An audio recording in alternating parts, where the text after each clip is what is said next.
국민의힘 전당대회에 출마한 후보들 차례로 보는 순서 갖고 있는데요. 오늘 마지막으로 한동훈 후보 나왔습니다. 어서 오십시오. 안녕하세요. 예, 반갑습니다. 반갑습니다. 예. 안녕하세요. 예, 이렇게 일어나서 인사하시는 그 출연자는 처음 뵀는데 예. 평소에 뭐 예의가 몸에 배어 있는 분 같다는 느낌을 주시네요. 아닙니다. 지금 전당대회 출마하신 지금 2주 가까이 지났는데 그러네요. 어떻습니까? 지난번 그 비대위원장으로 오셨을 때랑 비교했을 때 많이 다르시죠? 그때는 좀 많은 곳을 다녔어요. 예. 하루에 17군데 다니기도 했거든요. 근데 지금은 좀 다양한 분들을 좀 더 깊이 뵐 수 있어서 좋습니다. 예. 근데 이제 지난 총선에 이제 총괄 선대위원장으로 이제 다른 후보들 많이 만나셨고 지금 이 상대하시는 이제 후보들 다른 주자들 지원 요새도 많이 해주시고 하셨는데 그랬었죠? 좀 공격이 좀 격하게 좀 들어오는 것 같거든요. 저희가 봤을 때도 좀 예상을 하셨습니까 어느 정도? 경쟁이니까 있을 수 있는 얘기긴 한데요. 그런데 좀 지금 상황들을 보면 네거티브라든가 인신공격성 이 선거운동이 좀 심해지는 것 같아요. 예. 근데 당내 선거고 그것이 결국은 우리 당을 발전시키고 미래를 찾자는 선거이기 때문에 좀 자제해 주셨으면 어떨까 싶어요. 예. 네. 저때 이제 총선 때 사진 나오는데 저때는 두 분 다 표정이 밝아요. 예. 근데 이제 최근에 정책 비전 설명회였나요? 거기서 이제 모습을 보니까 네 분이 이제 오랜만에 이제 조우를 한 그런 모습이었는데 좀 모습인데 제가 봤을 때는 그 다른 분들이야 이제 저런 그 막 싸우다가도 예. 막 끌어안고 친한 척하고 그런 모습을 보이는데 익숙한 분들이지만 그 한동훈 후보 한 분만 조금 불편해 보였거든요. 어떠셨어요, 그때? 뭐 그렇지는 않았는데요. 근데 아무래도 이제 이렇게 카메라 앞에 있으시니까 조금 예. 더 오버액션 하시기도 하는 것 같아요. 네. 있습니다. 예, 전당대회 레이스가 달아오르면서 이 다른 주자들뿐 아니라 일부 자치단체장들까지 한동훈 후보를 집중 견제하고 있는데, 자, 이 와중에 한 후보가 지난 1월 비대위원장을 맡았을 당시에 김건희 여사가 보낸 문자를 무시했다는 의혹을 언론이 제기했습니다. 명품백 문제로 한창 시끄러울 텐데요. 보도된 내용은 김 여사가 사과할 의향이 있다는 뜻을 한 후보에게 당시 이제 비대위원장이셨죠. 문자를 보냈는데 그걸 읽고 답하지 않았다는 겁니다. 자, 그런데 해당 언론도 밝혔듯이 보도된 문자 내용은 재구성된 것이고요. 근데 이게 전당대회 이제 중요 이슈로 부상을 해서 저희가 여쭤보는 건데요. 자, 우선 그 문자를 받으신 건 맞습니까? 그렇게 물어보시지 제가 전체로 설명드릴까요? 일단 저는 지금 이게 이 시점에서 6개월 지난 다음에 전당대회를 앞두고 나오는 게 좀 의아하고요. 예. 이 건전한 의도로 보이지는 않습니다. 그리고 그 시점에서 저쪽에 일종의 이런 프레임을 제기하는 거잖아요. 예. 사과를 하려 했는데 제가 뭐 받아주지 않았다? 근데 그건 정말 잘못된 프레임인 이것도 것이요. 일종의 하나의 책임론을 만들기 위한 책임론 프레임을 만들기 위한 의도가 아닌가 싶은데요. 이미 있었던 일을 한번 보시면요. 그때 1월에 이미 제가 사과 요구를 공식적으로 공개적으로 한 상태였잖아요. 예. 그렇죠? 국민의 눈높이에 맞아야 한다는 이유로. 그러면서 일종의 불편한 국면이 됐었죠. 사실 그리고 그 이후에도 이 용산 대통령실에 제가 공적인 통로를 통해서 강력하게 사과를 해야 한다라는 뜻을 계속 전달하고 있던 상황이거든요. 그런 상황에서 일종의 문자가 온 것인데 거기서 제가 마치 그 사과를 안 받아줬기 때문에 사과를 안 했다? 그게 가능한 구도인가요? 그리고 그 저 문자가 있은 이후에 아주 얼마 안 돼서 저에게 대한 사퇴 요구가 있었지 않습니까? 한 이틀 후인가요? 하루나 이틀 정도일 예. 겁니다. 그리고 사퇴 요구의 이유는 저 이슈가 큰 이유였잖아요. 누가 보더라도. 그렇다면 저한테 저 얘기를 뒤집어 씌우려고 하는 것 자체는 너무 무리한 얘기 같아요. 그리고 그 문자의 내용도 재구성된 것이어서 실제로는 사과를 하기 어려운 이런 사정이 있다는 것을 좀 강조하는 취지였던 것으로 저는 기억합니다. 그래서 이제 문자에 답을 못 주셨고, 근데 물론 뭐 사적인 채널을 통해서 소통하면은 오해의 소지가 생길 수도 있고요. 저는 공적인 임무를 수행함에 있어서 그렇게 거기서 제가 답을 드리는 게 적절하지 않았던 것 같은데요. 그럼 추후에 혹시 공적인 채널을 통해서 그 문자에 답하는 대신에 뭐 본인 의견을 좀 전달했다거나 그러신 적은 있습니까? 당연합니다. 그 전후에서 계속적으로 제가 당시 총선 상황들 민심 감안해서 어떤 방식이든 간에 사과가 필요하다는 의견을 계속 피력하고 있었습니다. 그 시점에도 그렇고 그 이후도 그랬죠. 자, 팩트는 지금까지 김건희 여사의 직접적인 입장 표명이 없었다는 건데 왜 이런 얘기가 나왔는지 저희도 좀 궁금하네요. 그러니까 그 이후에라도 그러면 어떤 뭐 사과하시거나 그런 건 없었지 않습니까? 예. 그걸 가지고 일종의 뭐 후보들이 일종의 이 전대를 대비한 어떤 음모론을 제기하시는 것 같은데요. 그걸 저한테 마치 제가 사과를 허락하지 않아서 사과하지 않은 것이다. 아, 이건 너무 무리하고 팩트에도 맞지 않는 얘기입니다. 상식적으로 생각해 보시면 그 전후 상황을 생각해 보시면 예. 저야말로 정말 국민의 눈높이에 맞는 사과를 여러 차례 강력하게 요구했죠. 네, 저희가 앞서서 이제 보도를 했습니다만 민주당이 검사 탄핵을 추진하니까 검찰이 강하게 반발하고 있는 상황이지 않습니까? 그러자 민주당은 이 김건희 여사 수사나 좀 똑바로 해라 이렇게 지금 받아치는 상황입니다. 민주당이 최상병 특검법 아시는 대로 어제 처리했고요. 그렇습니다. 그리고 또 다음 특검법은 아마도 이제 김건희 여사 종합 특검법이 될 텐데 당 대표가 되신다면 이제 특검법 최상병 특검에 대한 이 대안을 내신 것처럼 이 김건희 여사 이 문제에 대해서도 좀 해법을 내놓으라는 요구를 머지않아서 받게 되실 텐데 어떤 입장을 좀 저는 생각하고 민주당의 계십니까? 주장이 대단히 무리한 주장들이라고 생각하고요. 검찰이 신속하고 공정하게 수사해서 빨리 결론 내야 한다고 생각합니다. 이 이슈는 이미 가방 이슈 관련해서는 이미 뭐 동영상이 나와 있는 등 예. 사실관계가 대부분 드러내 있는 상태고 이 도이치 사건 관련해서는 이미 항소심 판결을 목전에 두고 있는 상황이기 때문에 이 사안은 특검에 맞지 않는 사안입니다. 검찰이 신속하고 공정하고 법 앞에 평등이라는 정신을 유의해서 잘 수사하면 될 문제입니다. 이제 전당대회가 끝나자마자 새 당대표가 이제 나오게 되면 이제 바로 이제 당정 관계를 어떻게 끌고 갈 것인가 시험대에 놓이게 될 겁니다. 누가 되든지 간에. 자, 수평적인 당정 관계를 만들겠다고 출마 선언에서 밝히셨는데 좀 구체적으로 어떻게 정립하신다는 건지 좀 설명을 해주시겠어요? 당정 관계라는 것이 정치의 최종 목표는 아니잖아요. 그렇죠. 당정 관계는 정치의 최종 목표인 국민을 위한 정치, 나라를 잘 되게 하는 정치, 민생을 위한 정치를 하기 위한 방편이자 과정입니다. 예.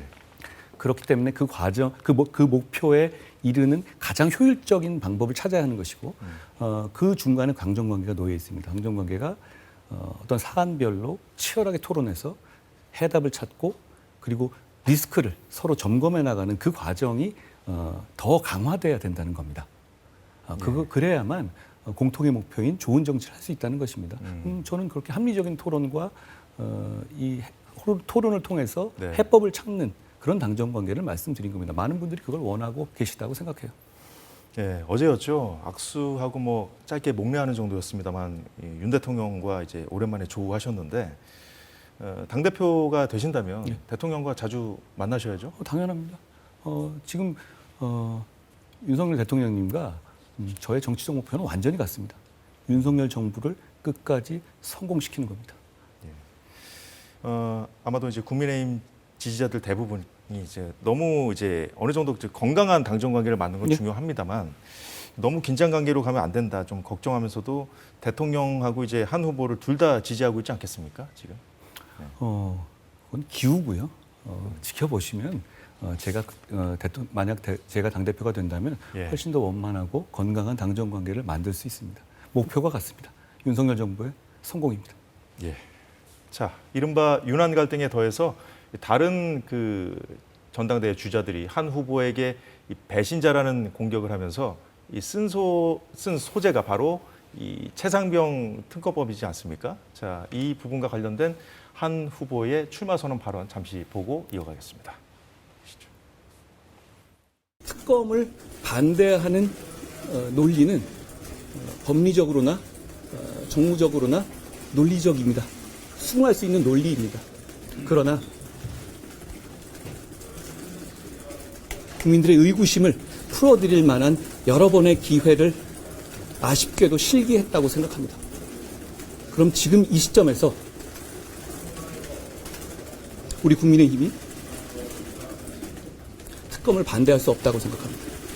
진실 규명을 위한 특검을 우리 국민의힘이 나서서 추진해야 한다는 것이 제 생각입니다. 예, 지금 말씀에서 들었듯이 수긍할 수 있는 논리라고 한 이 특검 반대 논리를 그렇습니다. 이제 여권이 좀 자신 있게 설파할 수 있는 상황이었다면 지금 한 후보가 다른 후보들의 아주 공격을 받으면서까지 이 대안을 제시할 필요도 없었겠죠. 사실 제가 출마하면서 예. 제가 좀 앞서고 있다고 보는 저희 스태프들은 굳이 얘기하지 말자라는 분들도 많았는데요. 저는 지금 상황을 돌파해내고 그리고 민심을 좇는 방식으로 이런 정도의 합리적인 대안은 예. 반드시 필요하다고 본 겁니다. 그럼 여러 번의 기회를 실기했다고 평가하신 거는 어떤 부분을 지적하신 겁니까?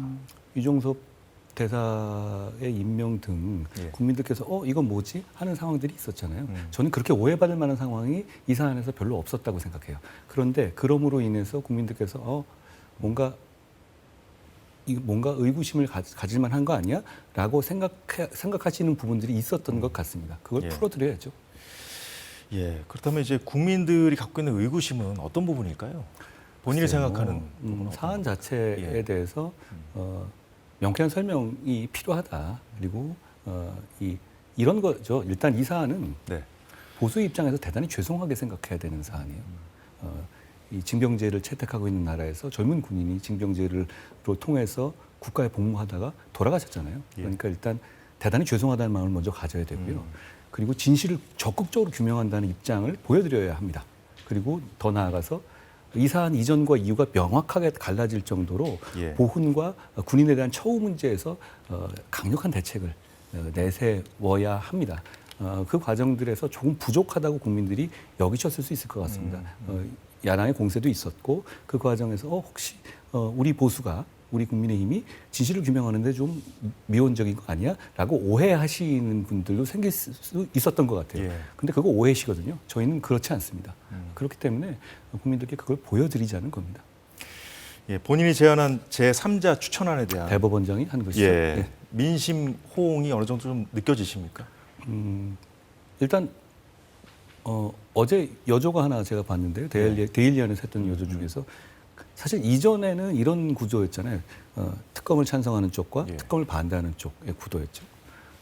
그리고 제가 지금 이 안을 낸 이후에는 어떻게 됐냐면 민주당이 정하는 특검을 찬성하는 쪽 그리고 대법원장이 정하는 특검을 네. 찬성하는 쪽 이 구도로 저는 판이 바뀌었다고 생각합니다. 저는 민주당이 낸 그 특검법은 예. 선수가 심판 정하는 것이고 너무 광범위한 권한을 갖고 있어서 무소불위의 권한을 주기 때문에 절대로 통과되면 안 되는 법이라고 생각해요. 그렇지만 마치 진실을 규명하려는 쪽, 마치 진실을 거부하려는 쪽 이런 프레임이 잡혔단 말입니다. 거기 이제 빠져 들어갔죠. 그렇죠. 예. 그런데 지금 상황에서는 더 공정한 특검법을 누가 보더라도 선수가 심판을 정하는 것보다는 대법원장이 정하는 게 훨씬 더 제3자가 정하는 게 더 그 진실을 규명하는 게 좋지 않겠습니까? 특검법은 진실을 규명하는 목적도 있지만 또 하나의 중요한 목적은 의혹과 논란을 최종적으로 정리하는 겁니다. 이거 이상은 더 안 나가게 하는 예. 것이죠. 그런데 민주당 특검법이면 저거 사람들이 승복하지 않습니다. 그러니까 제가 낸 대안이 훨씬 더 합리적이고 사법체계에 맞습니다. 그렇다면 우리 입장에서는 진실을 규명하는 것을 방해한다는 오해를 받지도 않으면서 그리고 보훈과 안보에 충실하다는 저희 본연의 핵심 가치를 지키면서도 이 상황을 돌파할 수 있고 빠져나올 수 있는 그런 대안이 될 수 있다라고 생각하고 그게 실증적으로도 그런 여론조사에서 드러난다고 생각해요. 자, 그런데요. 자, 민주당을 비롯한 일부 야당들의 속이 좀 뻔히 보이지 않습니까? 예. 대통령의 책임으로 결론이 나지 않는 이상은 계속해서 뭐 한동훈표 특검을 받아서 뭐 한다 하더라도 그 결과에 수긍하지 않을 텐데요. 어떻게 수긍하지 않죠? 어떻게 수긍하지 않을지 모르겠습니다. 대법원장 인준 자기들 다 찬성하지 않았나요? 더 돌아갈 수 있는 상황은 없을 거예요. 지금 그리고 공수처가 대단히 공격적인 수사를 하고 있습니다. 예. 그렇기 때문에 저는 그 특검법을 받았는데 결론이 이 합리적인 결론이 나왔는데도 민주당이 거부한다? 저는 국민들께서 그건 가만두시지 않을 것 같아요. 충분히 그것을 이제 여야 합의에서 이제 지금 한동훈표 특검법이 통과돼서 만약 예. 한다면 충분한 돌파구가 될 수 있을 거라고 생각을 하시는 거네요. 가장 합리적이고 공정한 결론 아니겠습니까? 대통령이 정하는 특검도 아니지 않습니까? 그럼 대법원장이 사실상 선정하는 특검을 해서 나온 결과까지 부인한다면 그건 그냥 진실을 원하는 게 아니라 정쟁을 원하는 것이다라고 저는 감히 규정할 수 있을 것 같아요. 예, 잘 들었습니다. 자, 총선 때 총선에서 지면 윤 정부는 끝이다. 이렇게 여러 번 말씀하셨는데 총선에서 졌고요. 이대로 가면 민주당의 정권을 빼앗기는 상황까지 좀 염두에 두고 하신 말씀인지. 대단히 어려운 상황이 올 거라는 말씀드리고 특히 예. 그거는 200석이 무너지는 개헌 저지선이 무너진 상황까지 네. 생각했던 겁니다. 사실 2월 말 3월 초에는 저희가 굉장히 좋았거든요. 상황이. 예. 근데 3월 말 4월 초가 되면 정말 80석, 90석을 바라보는 상황이 됐었습니다. 저희가 지방 특히 이제 부산이나 이 경남 쪽에 정말 지지를 호소했고 예. 그래서 그분들이 애국심을 가지고 나와 주셔서 결국은 이나마 됐다고 생각합니다. 대단히 어려운 상황을 말씀드렸던 것은 특히 이제 그 개헌 저지선을 말씀드렸던 것이고 지금 상황도 사실 쉽지 않은 상황이 됐죠. 여기서 저희가 정말 잘해야 한다고 생각합니다. 정말 국회 상황이 만만치 않습니다. 그렇습니다. 민주당이 윤석열 대통령 탄핵을 위한 그 청문회 카드까지 만지작거리고 있는데 자, 이런 상황이 오면 앞장서서 막을 거라고 말씀을 하셨어요. 그렇습니다. 구체적으로 어떻게 싸우실 겁니까? 국민들이 지금 이제 저희 후보들께서 제가 좀뭐 불만이 있는 점은 탄핵이란 말을 그렇게 너무 쉽게 사용하는 것 자체가 잘못됐다고 생각합니다. 탄핵이란 말은 그렇게 쉽게 쓸 내용들이 아니죠. 그리고 탄핵으로 인해서 국민들이 가지시게 될 그런 큰 혼란, 대한민국의 큰 피해를 국민들이 좋아하지 않으십니다. 예.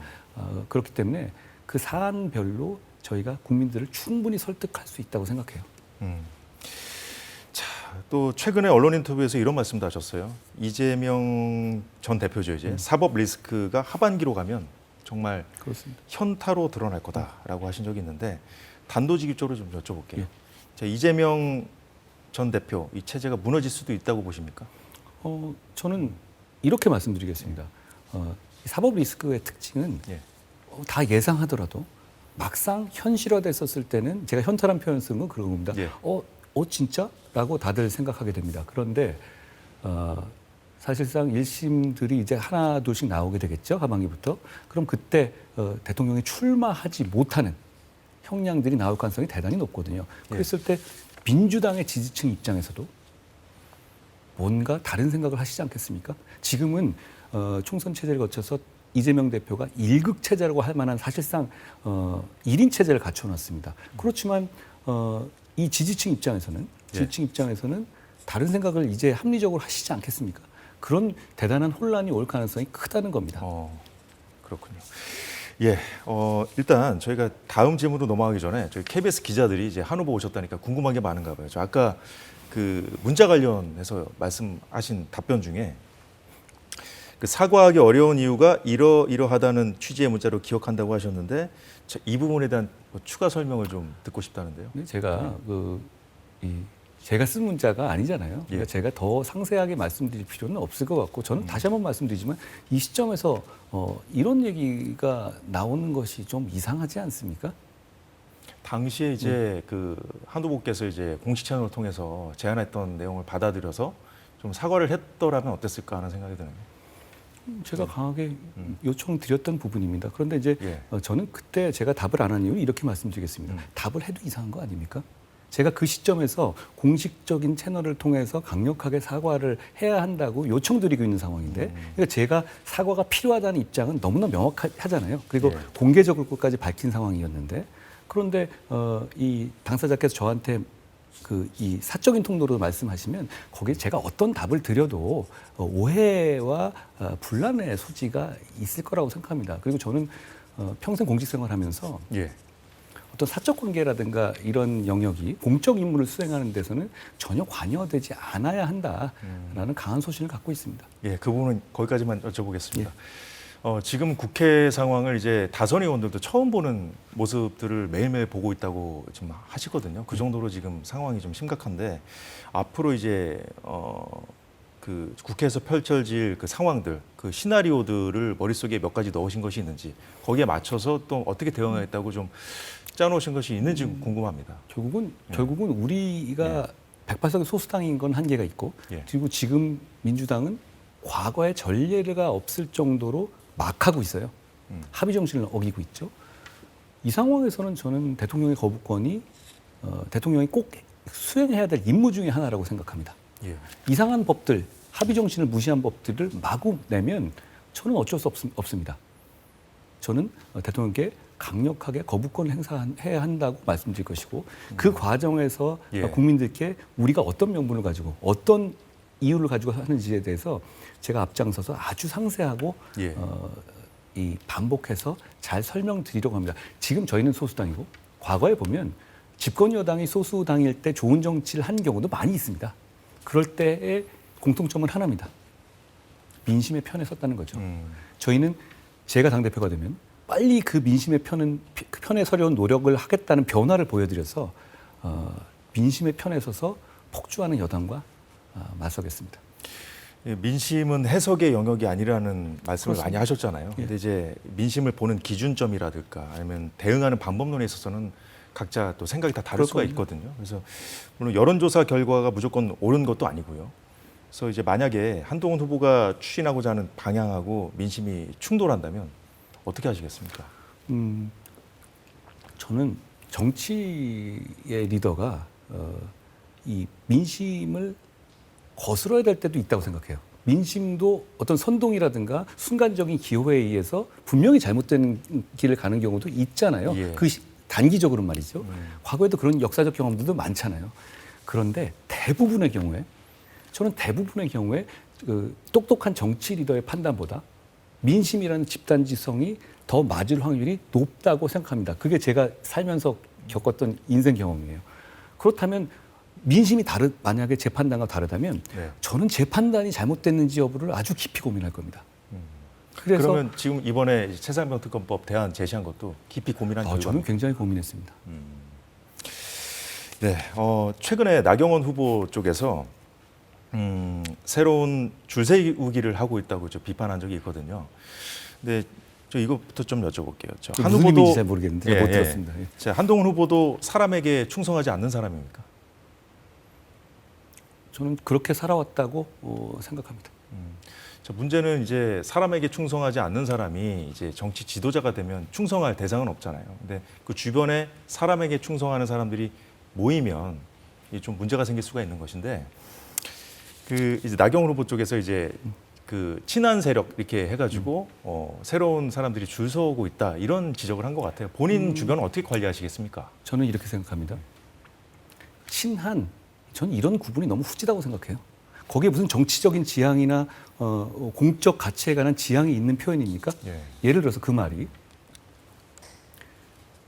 제가 어떤 판단을 하든 저를 따를 사람들을 말한다면 저는 그런 정치 세력은 절대 만들지 않을 겁니다. 저는 예를 들어서 예. 이슈별로 만약에 원전에 찬성하는 정치 세력, 원전에서 탈원전에 찬성하는 세력 이런 식으로 나눠지는 건 가능하다고 봐요. 다른 나라도 보면 이러잖아요. 브렉시트를 찬성하시는 브렉시트파, 반 브렉시트. 저는 이런 정도는 충분히 지향점이라든가 그런 것 때문에 계파가 나눠지는 게 가능하다고 봅니다. 그런데 친한 반한?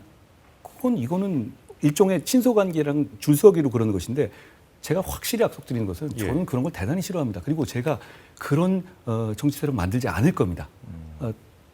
단적으로 이렇게 말씀드리죠. 저와 지금 정치를 같이 하기 위해서 하는 많은 의원들 중에서는 제가 지금 내고 있는 최상병 특검법에 대한 대법원장 특검법안에 대해서 반대하시는 분도 많이 계십니다. 너무 자연스러운 거라고 생각해요. 그거에 대해서 저의 뜻을 따르는 것이 저와 정치를 같이 하는 것이고 저에게 혜택받는 사람들이다. 저는 그렇게 정치하지 않을 겁니다. 예. 근데 이제 여야 공이 의원들을 이제 개인적으로 만나보면 거수기 역할 하는 거 정말 싫고 피곤하다 얘기하면서 거수기 역할을 하고 있거든요. 공천, 그러니까 당대표에게 줄 설 수밖에 없는 그런 어떤 한계들이 있지 않습니까? 현실적인. 공천 문제라든가 시스템이라든가 이런 것부터 좀 혁파하고 해야 될 텐데요. 생각 있으신지. 제가 지난 공천에서 제가 소위 말하는 제가 개인적으로 누군가를 한 명도 밀어넣은 적이 없어요. 그리고 그걸 안 하겠다고 끝까지 다짐하고 제가 끝까지 갔고요. 제가 당대표가 돼도 저는 그냥 당을 발전시키고 그리고 우리의 미래를 만드는 것에만 집중할 겁니다. 여기서 그런 줄서기를 할 만큼 제가 노회하지 않고요. 그런 거 안 하면서 좋은 정치를 하고 싶을 만큼 예. 절실한 목표가 있습니다. 좀 나중에 이제 그 국민들께서 뭐 지켜볼 부분인 것 같고요. 이건 뭐 질문제 없는 건데 한 가지 좀 여쭤봐도 될까요? 예. 예. 지난 총선 때 여야 그 모든 정치인을 통틀어서 사전 투표 관리의 문제점을 제기한 유일한 정치인이었거든요. 근데 그렇습니까? 총선 때 그 문제가 정리되지 않고 개선되지 않고 총선이 치러졌고 여전히 많은 국민들이 그렇습니다. 예, 사전 투표 관리의 어떤 투명성, 공정성 문제 많이 우려들 하시거든요. 당 대표가 되면 이 문제 어떻게 하겠다 보관 있으신지요? 저는 사전투표제도에 대해서 이렇게 생각합니다. 예. 첫째, 우리 지금 민주주의, 우리 대한민국의 민주주의에서 투표를 어렵게 하는 방식의 개혁은 안 됩니다. 그렇지만 지금의 사전투표제도는 심각한 문제가 있어요. 어떤 제도적 문제가 있냐면, 첫째, 지금 우리가 선거운동 기간이 대단히 짧잖아요. 예. 그런데 사전투표 기간을 이렇게 두면 사실상 선거운동 기간을 굉장히 더 잡아먹게 돼요. 그렇죠. 더 줄이게 됩니다. 그리고 이 사전투표 기간으로부터 본투표까지 날 수 있는 그 예민한 시기에 여러 가지 상황에 대해서 주권자들이 그걸 반영할 수 없게 됩니다. 전 민의를 제대로 반영하지 못하는 상황이 네. 된다고 봐요. 그렇기 때문에 그런다고 해서 우리가 이 투표의 편익, 투표의 편리를 포기하는 방향의 개혁을 해서는 안 됩니다. 제 생각은 이렇습니다. 저는 본투표 기간을 늘려야 한다고 생각합니다. 아, 본투표 기간을요? 본투표 기간 사실 사전투표라는 것이 뭐 말이 사전투표지 다를 게 있나요? 본투표의 기간을 늘려서 예, 예. 편익은 유지하면서도 관리의 엄정성은 더 높여야 합니다. 저는 본투표를 늘리는 것에 있어서의 참관인 관점을 도장도 찍게 하고요. 당연히 해야 됩니다. 예. 그건 저는 안 하는 게 제가 끝까지 강하게 선관위 요구했지만 법에 나와 있거든요. 예, 알겠습니다. 오늘 한동훈 후보까지 출마자 4분 지금까지 모두 만나봤는데요. 자, 누가 되든 정치판의 새로운 활력이 돼서 국민에게 힘이 되는 정당이 되길 바랍니다. 자, 한동훈 후보님 오늘 말씀 고맙습니다. 고맙습니다. 고맙습니다.